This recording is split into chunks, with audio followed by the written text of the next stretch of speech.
Assalamualaikum warahmatullahi wabarakatuh. Sekarang kita akan belajar tentang At-Tazkirah Al-Hadramiyah. Jadi pengarangnya Muhammad bin Salim bin Hafid Al-Alawi Al-Husaini Al-Hadrami Asy-Syafi'i. Jadi semoga kita bisa mendapatkan barokahnya. Apa saja pembahasan di dalam kitab At-Tazkirah Al-Hadramiyah? Wa qad rattabtu hadhihi at-tadhkirata ala muqaddimatin wa arba'ati abwabin wa khatimatin. Wa qad rattabtu, telah menertibkan aku hadhihi tazkirata, kepada kitab At-Tazkirah ini, ala muqaddimatin, untuk menjadi pendahuluan, wa arba'ati abwabin, dan 4 bab, wa khatimatin, dan penutup. Jadi musannif telah menertibkan kitab At-Tazkirah ini menjadi yang pertama muqaddimah, pendahuluan, kemudian 4 bab pembahasan, dan khotimah, penutup. Al-muqaddimatu, pendahuluan, fi arkanid dini, tentang rukun agama, wa makna syahadataini, dan arti syahadat atau 2 kesaksian. 2 kesaksian itu asyhadu an la ilaha illallah wa asyhadu anna muhammadar rasulullah.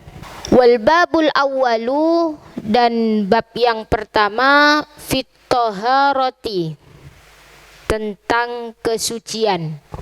Seperti biasa di dalam kitab-kitab fikih pasti dijelaskan yang namanya bersesuci, ya.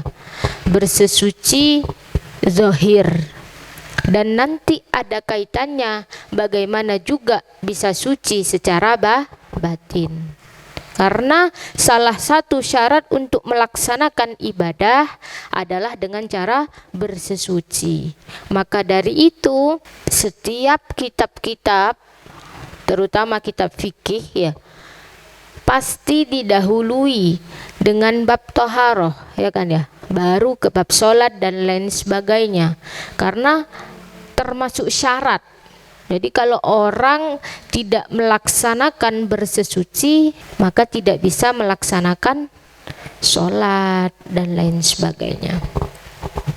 Wal babusani, dan adapun bab yang kedua, fil haidi, tentang haid, wan nifasi, dan nifas, wa ma yata'allaku bihima, dan sesuatu yang berkaitan dengan haid dan nifas.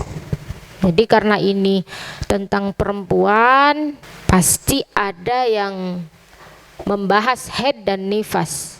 Salah satunya juga wa ma yata'allaku itu seperti apa? Istihadah. Jadi nanti juga akan dibahas macam-macam mustahadah. Haid dari pembahasan minimal masa haid, maksimal masa haid, kemudian minimal sucinya, dan lain sebagainya. Begitu juga nifas. Itu nanti akan dibahas ketentuan-ketentuannya di bab yang kedua. Wal babus salisu, dan bab yang ketiga, fis sholati, tentang sholat, wa arkaniha, dan rukun-rukun sholat, wa syurutiha, dan syarat-syarat sholat, wa ma, dan sesuatu ya ta'allaku, yang berkaitan biha, dengan sholat. Jadi di bab yang ketiga itu nanti di kitab ini At-Tazkirah Al-Hadramiyah akan membahas tentang sholat. Sholat itu rukun Islam yang kedua. Rukun Islam yang pertama tentang syahadat itu dibahas di muqaddimah. serta rukun-rukun sholat, syarat-syarat sholat. Wa ma yata'allaku, itu apa saja berarti yang dibahas, termasuk sunnah-sunnahnya, ya kan ya, sunnah-sunnah sholat, batal-batalnya sholat, sunnah hay'ah, sunnah ab'ad, itu semuanya nanti akan dibahas di bab ketiga.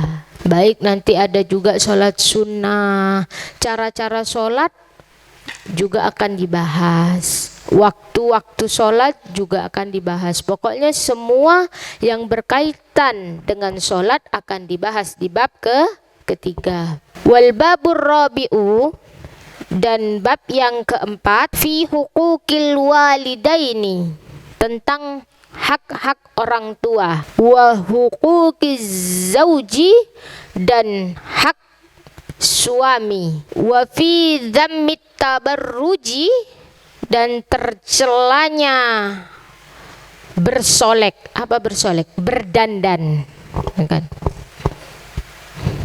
Jadi di sini juga membahas tentang hak-hak orang tua.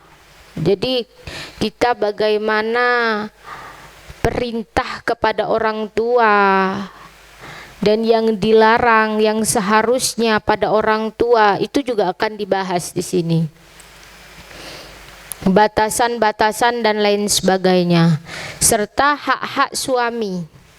Jadi kita bagaimana harusnya ke suami, itu juga akan dibahas, karena ini tentang perempuan. Kita nanti sebagai seorang istri itu akan dibahas di sini.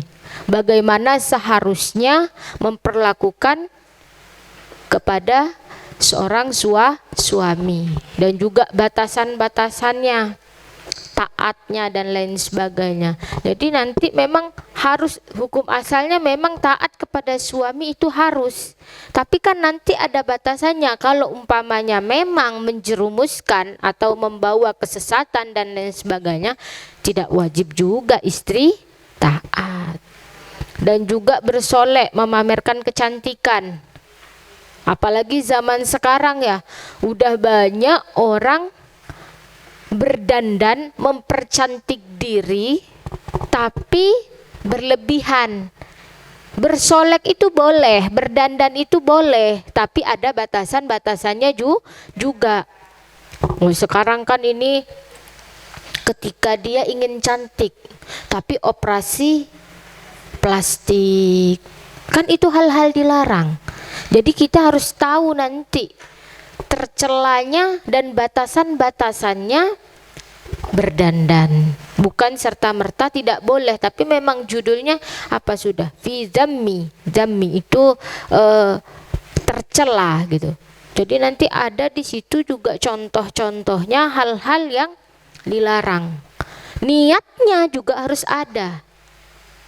Bersolek, berdandan untuk suami ya dapat pahala. Kurang lebihnya mohon maaf. Assalamualaikum warahmatullahi wabarakatuh.